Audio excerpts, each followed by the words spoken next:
မင်္ဂလာပါကျွန်တော်ဒီနေ့မှာတော့ Photoshop နဲ့မွေးနေ့ဖိတ်စာကလေးတွေပြုလုပ်ပြီးသွားပြီဆိုလို့ရှိရင် print ထုတ်တဲ့နည်းတွေ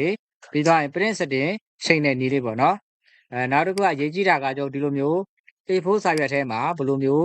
ထည့်ရမလဲဆိုတာလေးကို sharing လုပ်ပေးချင်ပါတယ်ဒီကျွန်တော်ရဲ့ဒီမနေ့က TikTok channel မှာလည်းတင်လိုက်တယ်နော်ဒီလိုမျိုး Photoshop နဲ့မွေးနေ့ဖိတ်စာပြုလုပ်တဲ့နည်းရဲ့အောက်မှာဒီ comment ထဲမှာပေါ့နော်အပြင်ကိုကျွန်တော်တို့ဒီမှာအပြင်ကိုထုတ်တဲ့နည်းလေးပါပြပေးပါလားဆိုလို့ပေါ့နော်ဒီ comment လေးတွေကိုကျွန်တော်လိုက်ဖက်ပြီးတော့ဒီ comment လေးပေါ့နော်ဒီမှာကျွန်တော် reply လုပ်ပေးလိုက်ပါတယ်အဲ့တော့ဒီနေ့မှာတော့ဒီကျွန်တော်ရဲ့ Photoshop နဲ့ဒီကျွန်တော်ရဲ့ဒီမနေ့ကဆွဲထားတဲ့ဒီ project လေးပေါ့နော်အဲ့ဒါလေးကိုကျွန်တော်တို့က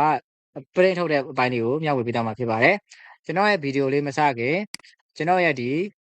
TikTok channel လေးကို follow လုပ်တာပေါ့နော် follow လုပ်တာပြီးသွားပြီဆိုလို့ရှိရင်နောက်တစ်ခုကဒါကျွန်တော်ရဲ့ဒီ Facebook page လေးပေါ့နော် Facebook page မှာဆိုလို့ရှိရင်လည်းဒါမနေ့ကနီးလေးလည်းတင်ပေးထားရှိပါတယ် Facebook မှာဆိုရင်လည်းဒါတခြားသောနီးပညာတွေကိုလည်းကျွန်တော်အများတန်းတင်ဆက်ပေးနေတဲ့ channel လေးဖြစ်ပါတယ်ကျွန်တော်ဒီမှာဆို AI နဲ့ပတ်သက်တဲ့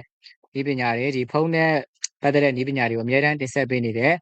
page လေးဖြစ်ပါတယ်အဲ့တော့ knowledge zone page လေးကိုလည်းfollow လေးလုပ်ပေးထားပါနော်ဒီမှာကျွန်တော် knowledge zone လို့ရှာလိုက်တယ်ဆိုလို့ရှိရင်ဒီပုံစံလေးတွေ့ရမှာဖြစ်ပါတယ်နောက်တစ်ခုကကျွန်တော်ရဲ့ YouTube channel ပေါ့နော် YouTube channel ဆိုရင်လည်းဒီမှာ knowledge ဒီမှာတော့ကျွန်တော် knowledge and technique ပေါ့နော် knowledge and technique ဆိုပြီးတော့ကျွန်တော် YouTube channel လေးမှာရိုက်ချပေးပေါ့နော်ရိုက်ချပေးသွားပြီဆိုလို့ရှိရင်ဒီ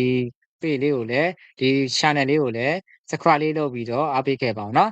်โอเคဒါဆိုရင်ကျွန်တော်ဗီဒီယိုလေးစလိုက်ရအောင်အရင်ဆုံးအနေနဲ့ကျွန်တော်ဒီလိုမျိုး A4 တဲ့ကိုခေါ်ထည့်ဖို့အတွက်ဆိုလို့ရှိရင်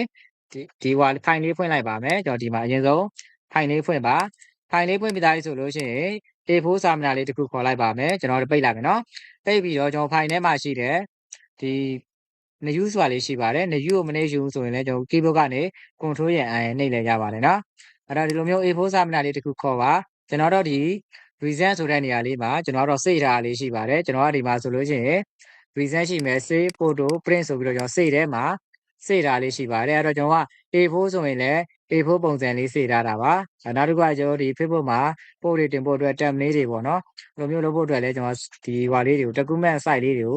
ုစိတ်ထားရှိပါတယ်ကျွန်တော်တို့ဒီမှာဆိုလို့ချင်းရင်ကျွန်တော်ကဒီ A4 တစ်ရွက်လေးယူလိုက်ပါနော်ပြီးသွားရင် quiz ဆိုတဲ့နေရာမှာ 8.268 ပေါ့နော်8.267ပေါ့နော်အမှန်တော့ဒီမှာ 11.193ရှိရယ်ဒါလေးကိုကျွန်တော် landscape ယူလိုက်ပါlandscape လေးယူပြီးသွားပြီဆိုလို့ချင်း resolution 300ဒါပြီးရင် gray ဆိုတာလေးကိုနှိပ်လိုက်ပါဒါဆိုရင်ကျွန်တော် A4 စာမျက်နှာလေးတခုရှာလာပါလိမ့်မယ် A4 စာမျက်နှာမှာဒီငွေနေ့ကတ်လေးပေါ့နော်ဒီကတ်လေးကိုကျွန်တော် A4 စာမျက်နှာထဲမှာထည့်ပေးရမှာဖြစ်ပါတယ်အဲ့တော့စာမျက်နှာလေးကို control A ရယ် select ပေးပါ control ရယ် C ရယ် copy ယူပါ copy ယူပြီးသွားပြီဆိုလို့ရှိရင် control ရယ် W ရယ်ပိတ်လိုက်ပါနော်ပိတ်ပြီးသွားရင်ဒီ document တွေကိုသွားပါ control ရယ် V ရယ်နေရာချပါနေရာချပြီးသားဆိုလို့ရှိရင်သူ့ရဲ့လိုအပ်တဲ့နေရာလေးတွေကိုဒီမှာကျွန်တော်တို့ထားပေးလိုက်ပါနော်ကျွန်တော်တို့ဒီအပေါ်လေးကိုတင်ပေးလိုက်မယ်โอเคအပေါ်လေးကိုတင်ပေးသားဆိုလို့ရှိရင်ကျွန်တော်ကဒီညက်ဖို့ပေါ့နော်ကျွန်တော်တို့ကဒီဖြတ်ဖို့အတွက်ဒီဟာလေးကိုဘောင်လိုင်းလေးထည့်လိုက်မယ်ဘောင်လိုင်းလေးထည့်ခြင်းတယ်ဆိုရင်ကျွန်တော်ဒီဝင်းလေးကတ် layer လေးကိုနှိပ်လိုက်ပါကျွန်တော်ဒီမှာ layer နှစ်ခုရှိပါတယ် background layer ရယ် layer 1ရယ် layer 1ကို select မှတ်ပါပြီးတော့ဒီသူ့ရဲ့ဒီနောက်လေးမှာပေါ့နော်လွတ်တဲ့နေရာလေးမှာ click နှစ်ချက်နှိပ်ပြီးတော့လည်းစတုပ်ထည့်လို့ရပါတယ်နောက်တစ်ခုကဒီ FH ဆိုတာလေးကိုနှိပ်ပြီးတော့လည်းကျွန်တော်တို့ကစတုပ်ထည့်လို့ရပါတယ်ဒီထဲကဒီစတုပ်ဆိုတာလေးကိုနှိပ်လိုက်ရတယ်ဒါမှမဟုတ်ဒီ layer 1ရဲ့နောက်လေးမှာနှစ်ချက်နှိပ်ပြီးတော့နှစ်ချက်နှိပ်လိုက်တယ်ဆိုရင်လည်းဒီလိုမျိုးdialog box လေးကြာလာပါလိမ့်မယ်အဲ့ဒီထဲမှာစတုပ်ဆိုတာလေးကိုရွေးပါအဲ့တော့ကျွန်တော်ကဒီမှာဒါဆိုရင်စတုပ်ပေါ့နော်ဒီနောက်ကဒါလေးကိုစတုပ်ထည့်ပေးမှာဖြစ်ပါတယ်မှတ်ကြီးလေးဖြုတ်လိုက်ရင်စတုပ်မရှိပါဘူးโอเคစတုပ်လေးထည့်ပြီးသားဆိုလို့ရှိရင်ကျွန်တော်ကတော့အနက်ကြောင်လေးပေါ့နော်ဘောင်လိုင်းကိုအနက်ကြောင်လေးထားလိုက်မယ်ထားပြီးသားဆိုလို့ရှိရင်ဒါကတော့စတုပ်ရဲ့အထူပါပေါ့နော်ကျွန်တော်စတုပ်ကိုထူခြင်းလည်းရပါတယ်ကိုလိုချင်တဲ့ပုံစံတိုင်းထားပါကျွန်တော်တော့ဒီမှာ3လောက်ပဲထားလိုက်မယ်3ဆိုပြီးတော့ထားပေးလိုက်ပါပြီးရင် okay ပေးလိုက်ပါဒါဆိုရင်ကျွန်တော်ရဲ့ဒီမွေးနေ့ကတ်လေးကိုစတုပ်လေးထည့်ပြီးသားပြီနော်စတုပ်လေးထည့်ပြီးသားပြီပေါ့နော်โอเคဒါဆိုရင်ဒီစတုပ်လေးကိုဒီစတုပ်ထည့်ထားတာလေးကိုပွားပေးလိုက်မယ်သူ့ကို order key လေးနဲ့ဖြည့်သွားပါဒါမှမဟုတ်ရင် control ရယ် G ရယ်နဲ့လည်းပွားလို့ရပါတယ်ကျွန်တော်ကတော့ order key လေးကိုဖိပြီးတော့ပွားပေးလိုက်ပါမယ်โอเคညီကျင်နေဆိုရင်ရှစ်ကိုဖိပြီးတော့ရွှေ့ပြီပေါ့နော်ဒါလေးကိုရှေ့ကိုနည်းနည်းပြန်ရွှေ့မယ်โอเคဒီပုံစံလေးရသွားပြီဆိုလို့ရှိရင်တို့နှစ်ခုကို selection ပေးပါဒီလိုမျိုးလေးကလေးဖိပြီးပေးရရပါတယ်ဒါမှမဟုတ်ရင်ဒီမှာရှိတဲ့ layer နှစ်ခုကို shift key ကိုဖိပြီးတော့ select map ပါ select map ပြီးသွားပြီဆိုလို့ရှိရင် order key လေးရဖြည့်ပြီးတော့ပွားပါမယ်ဒါမှမဟုတ် control ရဲ့ J ရဖြည့်ပြီးတော့ပွားလဲရပါတယ်အဆင်ပြေရနဲ့ပွားပေးလိုက်ပါနော်ဒီလိုမျိုးလေးရတိုင်းဆိုလို့ရှိရင်ဒါကျွန်တော်က A4 စာမျက်နှာထဲမှာဒီလိုမျိုးလေးထည့်လို့ပြီးသွားပြီဆိုရင် print ထုတ်ပါမယ် print ထုတ်တဲ့နေရာမှာ setting ရှိတဲ့နည်းတွေကိုဆက်သွားပါမယ်အဲ့တော့အရင်ဆုံးကျွန်တော် file ထဲကိုသွားပါ print ဆိုတာလေးကိုနှိပ်လိုက်ပါနော် print ဆိုတာလေးကိုနှိပ်ပြီးသွားရင် shortcut အနေနဲ့ control ရဲ့ P နှိပ်လဲရတယ် print ဆိုတာလေးကိုနှိပ်ပြီးသွားရင်ဒီလိုမျိုးပေါက်လေးကျလာပါလိမ့်မယ်ဒီမှာဆိုရင်ကျွန်တော်ကစာမျက်နှာကဒီမှာကျွန်တော်က portrait ဖြစ်နေပါနော် portrait ဆိုလို့ရှိရင်ဒါကျွန်တော်ရဲ့ဒီ site ကိုထုတ်ဖို့ပါဘလို့မှမဆက်ဘူးပေါ့နော်မဆက်တဲ့အတွက်ကျွန်တော်ကဒီ copy ဆိုတဲ့နေရာလေးမှာ print setting ဆိုတာလေးကိုနှိပ်လိုက်ပါနော် print setting ကိုဆက်ပြီးတော့နှိပ်ပါနှိပ်ပြီးသားဆိုလို့ရှိရင်ဒီ paper size ပေါ့နော် paper size မှာက A4 ကိုရွေးပြီးသွားရင်ကျွန်တော်တို့ဒီ borderless ဆိုတာလေးကိုအမှန်ကြီးရှစ်ပါ borderless ဆိုတာလေးကိုအမှန်ကြီးရှစ်ပါပြီးရင် landscape ထားပါကျွန်တော်စာမျက်နှာကို layer လိုက်ဖြစ်တဲ့အတွက် landscape ကိုထားပါ constellation မှာ landscape ကိုထားပါနော် paper တိုက်နေရာမှာကျွန်တော်တို့ကဒီဓာတ်ပုံသားဖြစ်တဲ့အတွက်เนาะဓာတ်ပုံသားနဲ့ရွေးပေးပါမယ်ဓာတ်ပုံသားဖြစ်တဲ့အတွက်ပေါ့နော်ကျွန်တော်တို့က color နဲ့လည်းထုတ်မယ်ဓာတ်ပုံသားနဲ့လည်းထုတ်ပါမယ်အဲ့တော့ Epson Max ဒါမှမဟုတ်ရင်တခြားဒီ photo paper လေးတွေကိုရွေးပေးပါကျွန်တော်ကတော့ဒီ Epson Max ဆိုတာလေးကိုရွေးပေးလိုက်ပါမယ် Epson Max ကိုရွေးပြီးသွားရင် quality ကိုကျွန်တော်တော့အမြင့်ဆုံးထားလိုက်ပါမယ် height ဆိုပြီးတော့ထားပါနော်မိတ်ဆွေတို့အနေနဲ့ဒီ standard နဲ့အဆင်ပြေဆိုလဲ standard နဲ့ထားပါနော်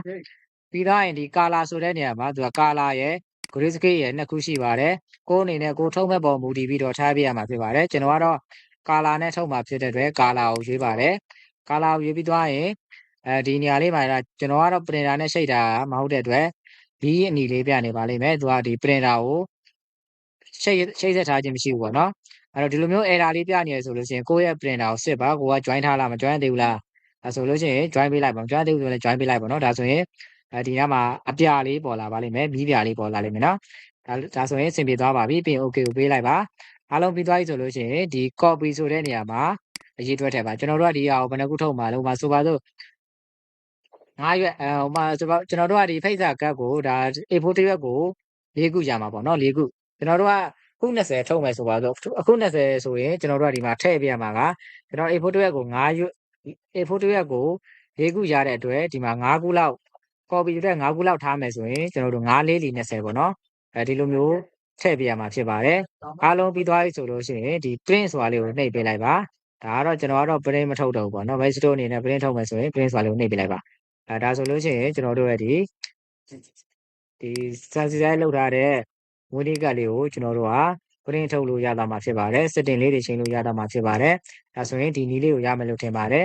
အရှားသောနည်းလေးတွေသိကျင်တယ်ဆိုရင်လည်းကျွန်တော်ရဲ့ဒီဗီဒီယိုရဲ့အောက်မှာ comment လေးမှာမှတ်ခဲ့ပေးပါအောင်เนาะဒါကျွန်တော်တို့ TikTok ကနေပြီးတော့အားပေးနေတယ်ဆိုရင်လည်းကျွန်တော်ရဲ့ဒီ Facebook မှာဆိုရင် knowledge zone ပေါ့เนาะ knowledge zone ဆိုပြီးတော့ page ရှိပါတယ်ဒီ page လေးမှာလည်းကျွန်တော်ဒီပညာတွေကိုမျှဝေပေးတာမှာဖြစ်လို့ကျွန်တော်ရဲ့ဒီ page လေးကိုလည်း follow လုပ်ပြီးတော့အားပေးခဲ့ပါအောင်နောက်တစ်ခုကကျွန်တော်ရဲ့ YouTube channel လေးပါ YouTube channel မှာဆိုရင်လည်းကျွန်တော်ဒီမှာ knowledge and technique ဆိုပြီးတော့ကျွန်တော် channel နှစ်ခုရှိပါတယ်ဒီအခု channel အသစ်လေးကို subscribe လုပ်ပြီးတော့အားပေးခဲ့ပါအောင်เนาะ channel အသစ်လေးမှာဆိုရင်ကျွန်တော်ဒီ profile နဲ့ဒီရဲ့နောက်ခံphoto ပေါ့เนาะနောက်ခံ banner ပုံလေးတွေ့ရမှာဖြစ်ပါတယ်ဒီပုံလေးပါတဲ့ channel ကိုကျွန်တော် subscribe လုပ်ပြီးတော့အားပေးနိုင်ပါတယ်အဲ့တော့ဒီနေ့ကတော့ကျွန်တော်ဗီဒီယိုလေးကတော့ဒီလောက်ပါပဲเนาะဒါဆိုရင်ဒီသင်ခန်းစာလေးတွေရမယ်လို့ထင်ပါတယ်အားလုံးရှင်လန်းချမ်းမြေ့ကြပါစေခင်ဗျာ